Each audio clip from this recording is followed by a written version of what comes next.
जो विषय ठरवलाय त्याला या भागाचे प्रतिनिधी म्हणून 100% जे गाव म्हणेल त्याच्यामध्ये आम्ही निश्चितपणे असू. यापूर्वी सुद्धा 2007-8 मध्ये सुद्धा मुंडग्यात पहिला विरोध करणारा सदावरीच होता.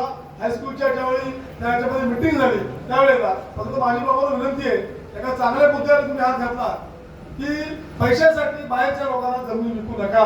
आजपर्यंत विकल्या, आता बास करा, एवढीच दक्षता घ्या. या सगळ्या गोष्टी पालकमंत्र्यांपर्यंत पोहोचवण्याचं काम आम्ही निश्चितपणे करू, एवढी आपण पाहिजे देतो. धन्यवाद ओमने साहेब. नमस्कार. आज या मुद्द्यासाठी तुम्ही आधी आम्हाला आमंत्रित केलं त्याबद्दल आपले आभार व्यक्त करतो. हा कळीचा मुद्दा आहे. त्या दिवशी आमच्याकडे इंद्रे गावात सर्वेक्षण झालं.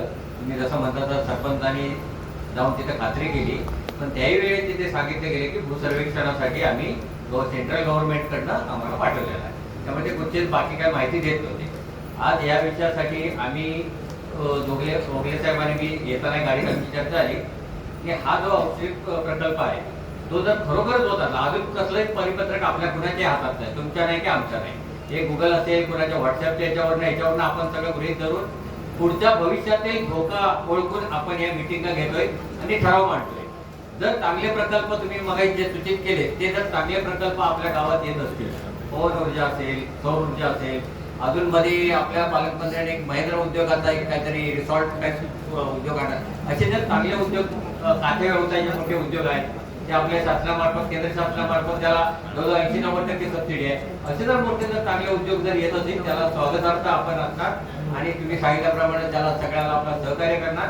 पण जर विनाशकारी जर प्रकल्प येत असेल तर आमचा दोघांचाही त्याला आपल्या गावाबरोबर आम्ही खांद्याला खांदा लावून सहकार्याला असणार. आणि हे सगळे विषय आपले पालकमंत्र्यांपर्यंत आणि आम्ही त्या आज तुमच्या सगळ्यांच्या आशीर्वादाने आम्ही आज ह्या पदावर आहोत. तुम्ही मतदान आम्हाला केल्यामुळे, त्यामुळे आमची जबाबदारी आहे की हे शासनापर्यंत आपला हा विरोध ठामपणे मांडण्यासाठी आम्ही तुमच्या बरोबर सहकार्य. धन्यवाद पारकर साहेब. आता मी या दोन्ही मगाच्या सुधारणा थोडीशी करा, मात्र म्हणजे काय फायदा झाला नाही. आपला जिल्हा या जिल्ह्याचे माजी पालकमंत्री, माजी मुख्यमंत्री आणि फलोत्पादन आणि पर्यटन हा जाहीर केलेला आहे. ह्याच्यावर आधारित उद्योग निश्चितपणे ते आणले जातील अशा तिथे एक वर्डिंग करा.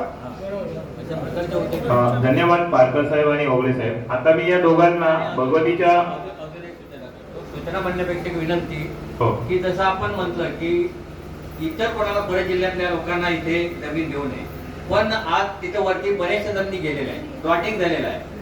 आपल्या महाराष्ट्रातले कुठचेही लोक असतील की जिथं 2 गुंठे 5 गुंठे घर बांधण्यासाठी घेत असतील, एखादा एकर किंवा अर्धा एकर कलम लागवडीसाठी घेत असतील, तर त्याची खात्री करून त्यांना द्या.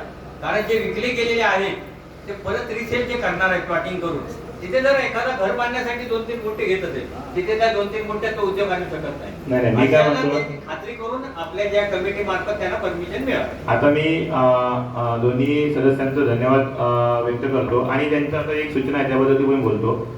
जर समजा महाराष्ट्रातील कोणी नागरिक जर घरासाठी 2 गुंठे जागा घेत असेल तर निश्चितच त्याचा डिसिजन आहे ना, ही जी ग्राम कमिटी आहे, प्रकल्प विरोधी समिती आहे, ती घेईल. तिची जी नावं असतील ती अध्यक्ष आणि कमिटी, तिची नावं गावात सर्वांना पोहोचतील याची व्यवस्था केली जाईल. दुसरं मी एक आवाहन करतोय दोन्ही सदस्यांना, आपण पंचायत समिती देवगड मधील ओगले साहेब, आपण या प्रकल्पाचं आमच्या ठरावाची कॉपी तुम्हाला प्राप्त झाल्यानंतर तुम्ही जी तुमची ही असेल पंचायत समितीची मीटिंग असेल, मासिक किंवा अन्य प्लॅनिंग कमिटी मीटिंग वगैरे असतील, तर त्या मीटिंग मधूनही तुम्ही तुमचं जो ठाम विरोध आहे ना तो कुठेतरी पंचायत समिती देवगडला पोहोचवला पाहिजे. आम्ही मानतोय की तुम्ही आमच्या सोबतच आहात, पण जोपर्यंत हा विरोध कागदोपत्री नोंदवला जात नाही तोपर्यंत तो कोणीही ग्राह्य धरत नाही. आणि याबरोबर अजून एक विनंती करतो पारकर साहेब यांना की मागील तुम्ही पंचायत समिती देवगडचे सदस्य होता, तुम्ही चांगलं काम केलंय गावामध्ये आणि निश्चितच एक तुमचा गावकरी किंवा एक शेजारी म्हणून तुम्हाला विनंती करतो की जसं जिल्हा परिषदेची मासिक किंवा जी प्लॅनिंग कमिटी मीटिंग होते त्या मीटिंग मध्ये पण आमचा जो प्रस्ताव आहे ना तुम्ही प्रस्ताव मांडला पाहिजे की देवगड तालुक्यामध्ये हा प्रकल्प कुठेही होता कामा नये. देवगड काय रत्नागिरी, सिंधुदुर्ग, त्यानंतर कोकणात कुठे झाला नाही पाहिजे असं तुम्ही ठराव घेऊ शकता का? मला तुमचं मत पाहिजे. मागणीच्या आधारे 100% नाही, मी काय म्हणतोय माईक आहे साहेब. त्याच्यात मग मागणी द्या. तुम्ही माईक घ्या. मी काय म्हणतो हे बघा. जिल्ह्याची आणि सगळ्यांची त्याच्यात वर्डिंग करा. एकच नुसतं मुनगेगाव घालू नका. हा असं त्याच्यात वर्डिंग हा, मी काय- आम्ही एकटे मागणे आणि गावाचा रेटा असते त्याच्यात फरक आहे. नाही, आता मी काय म्हणतोय बघा, आपले मी तुम्हाला जास्त सळा देऊ शकत नाही, पण विषय कसा आहे म्हणजे ही लोक भावना आहे. आज कसं आज मुनगे जात्यात आहे किंवा आडबंदर जात्यात आहे, बाकी लोक सुपात आहेत. पण माझं म्हणणं काय माहितीये, अशी मागणी कोणी कोणत्या गावाने आतापर्यंत केली नाहीये. पण मी काय म्हणतोय की तुम्ही असा ठराव पंचायत समिती देवगड, जिल्हा परिषद सिंधुदुर्ग मध्ये पण मांडा आणि तुमचे सहयोगी जे सदस्य असतील त्यांना पण यासाठी अवगत करा. किंवा आता तुमचा जो मतदारसंघ मुनगे मतदारसंघ मला वाटतं ओगले साहेबांचा आणि तुमचा कुणकेश्वर आहे, बरोबर ना? कुणकेश्वर. तर कुणकेश्वर मतदारसंघातील आम्ही ज्या ज्या लोकांशी संपर्क साधलाय त्या लोकांचं आमच्या मताशी सहमती आहे. पण ही आता तुमची जबाबदारी वाढलेली आहे की तुम्ही स्वतःहून हे ठराव पंचायत समिती देवगड आणि जिल्हा परिषद सिंधुदुर्ग मध्ये मांडायचं आहे. जर हे तुम्ही करू शकलात ना तर आमचं भवितव्य तुम्ही संरक्षित करू शकता. मी आज भगवतीच्या साक्षीने तुम्हाला विनंती करतोय, त्याबद्दल तुम्ही मला पुढची काय रूपरेषा असेल त्याबद्दल मार्गदर्शन करा. त्याच्यावेळी आपण सांगू काय काय नाही नाही, पण शक्यतो माझं म्हणणं काय माहितीये, आता तुम्हाला मी एक सांगतो, आपले जे माननीय मुख्यमंत्री आहेत त्यांनी एक मिनिट त्यांनी MOU साईन केलाय आणि ऐका ना, नाही नाही ओगले साहेब, आता विधानसभा अधिवेशन सुरू आहे, आपण मुंबईत मंडळी मुंबईत आहात.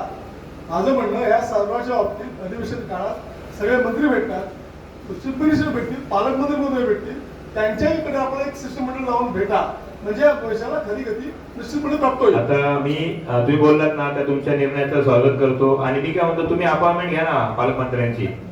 नाही नाही, मी काय म्हणतो साहेब, तुम्ही दोघे जण पण आहात सदस्य, तुम्ही दोघांनी पण आहे ना अपॉइंटमेंट घ्या. कधी यायचं ते आम्हाला सांगा, आम्ही वेळात वेळ काढून आमचं शिष्टमंडळ घेऊन येतो. याबद्दल कोणाचं दुमत आहे का? हॅलो, पारकर साहेब आणि ओगले साहेब या दोघांना मला विनंती करायची आहे की तुम्ही पंचायत समिती सदस्य मला वाटतं 4 गावांचं प्रतिनिधित्व करताय आणि जिल्हा परिषद सदस्य मला वाटतं 5-6 गावांचं प्रतिनिधित्व करताय. तर या एवढ्या गावांमधील जरी ग्रामपंचायतीचा या अणुऊर्जा प्रकल्पासाठी विरोधाचा ठराव जरी तुम्ही घेतला तरी मला वाटतं खूप होऊ झालं. देवगड तालुक्यात हे 10-15 गावांचा जसा आज आम्ही विरोधाचा ठराव घेतोय तसा तुमच्या पुढाकाराने तुमच्या मतदारसंघात प्रत्येक गावाच्या ग्रामपंचायतीमध्ये अणुऊर्जा प्रकल्पासाठी विरोधाचा ठराव घ्या, ही तुमची जबाबदारी आहे असं मला वाटतंय आणि तुम्ही ते करावं एवढंच मला सांगायचं आहे.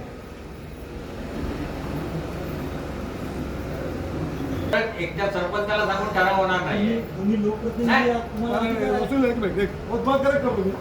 एक लक्षात घ्या, कुठल्याही ठरावाची जबरदस्ती आपण एक गाव करू शकत नाही. ही जी संघर्ष समिती तुम्ही स्थापन केली आहे गावाची, त्याने तुम्ही त्या पंचायतीला पत्र द्या.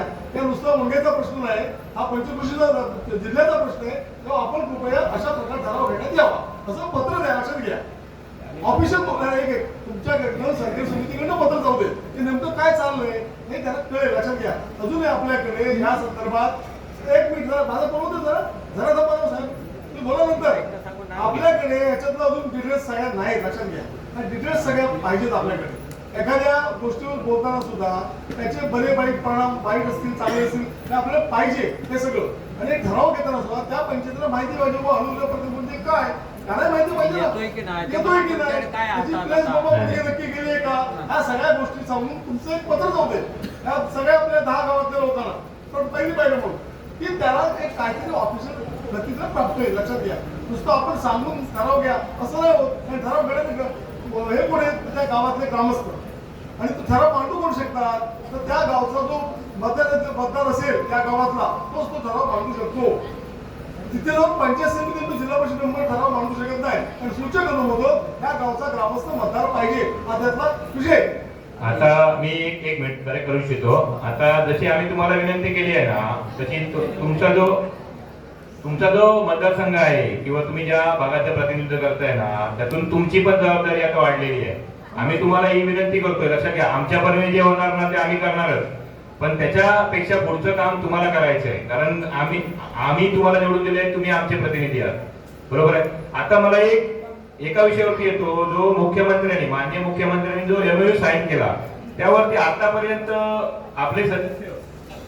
आपले सदस्य किंवा आपल्या मतदारसंघामधून कोणीही काही प्रतिक्रिया व्यक्त केली नाही. ते माननीय महोदय आहेत ते जटार ते तर म्हणतात देवगडमध्येच प्रकल्प करणार. मला सांगा, हे जर तुमच्या तर विधान परिषदेचा सदस्य बोलत असेल ना, तर मला सांगा आतापर्यंत तुम्ही का भूमिका कोणी व्यक्त नाही केली? आणि मी म्हणतो तुम्हाला हे आम्हाला सांगायची गरजच लागली नाही पाहिजे, हे तुम्ही स्वतःहून केलं पाहिजे.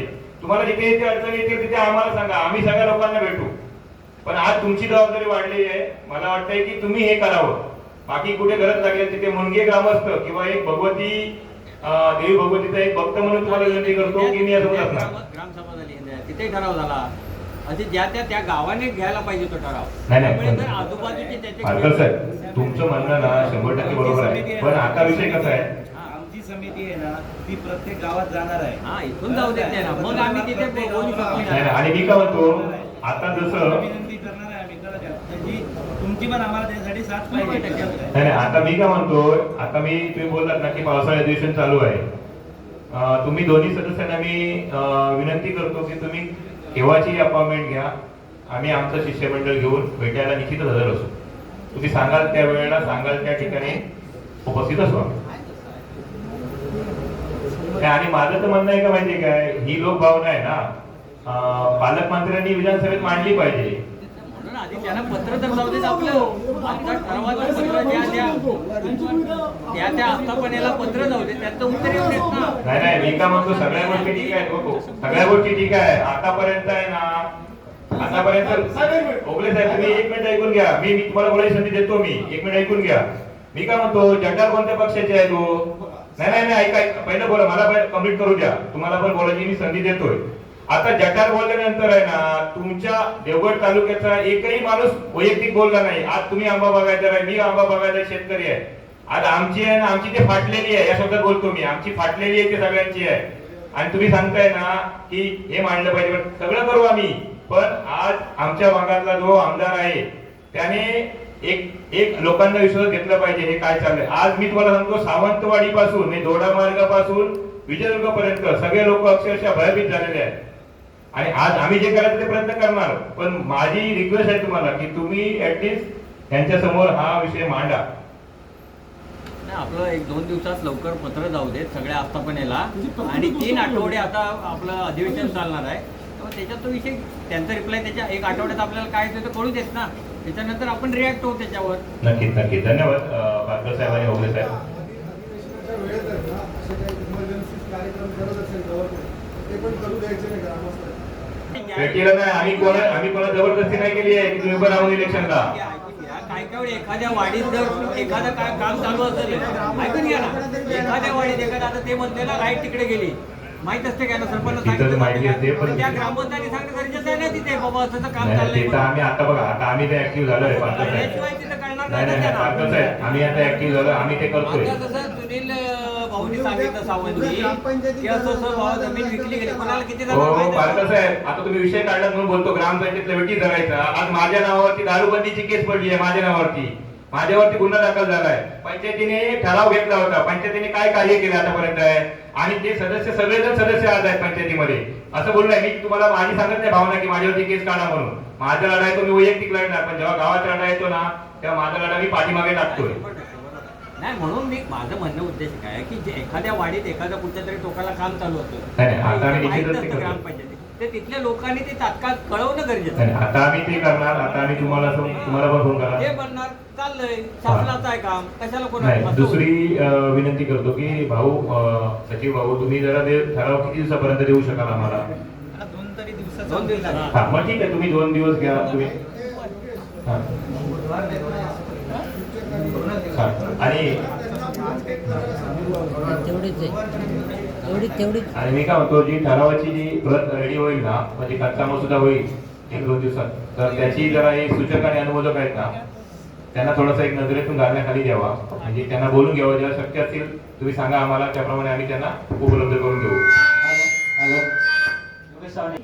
आता जो विरोधाचा प्रश्न चाललाय त्याच्यावरती पालकमंत्री खासदार यापर्यंत आपण जाऊ शकत नाही काय म्हणजे आपले प्रतिनिधी आहेत ते दोन्ही प्रतिनिधी जाण्यापेक्षा लोकांचं म्हणणं आधी पोचायला पाहिजे. लोकांचं लोक तयार आहेत तुमच्या पाठीशी आम्ही तयार आहे गावाला तयार आहे पण मला असं वाटतं की आपण तिथपर्यंत पोहोचून आम्हाला 8 दिवसामध्ये माहिती देऊ शकता का ग्रामपंचायतीला या संदर्भात. आधी हे जाऊ देत तरी त्यांच्याकडे काय मग ग्रामपंचायत जाणार आहे पण तुम्ही प्रतिनिधी मध्ये आमचे प्रतिनिधी म्हणून तुम्ही जाऊन त्याने 8-10 दिवसामध्ये बातमी देऊ शकता का आम्हाला ग्रामपंचायतीला या संदर्भात औष्णिक ऊर्जा प्रकल्पाबद्दल माहिती देऊ शकता का.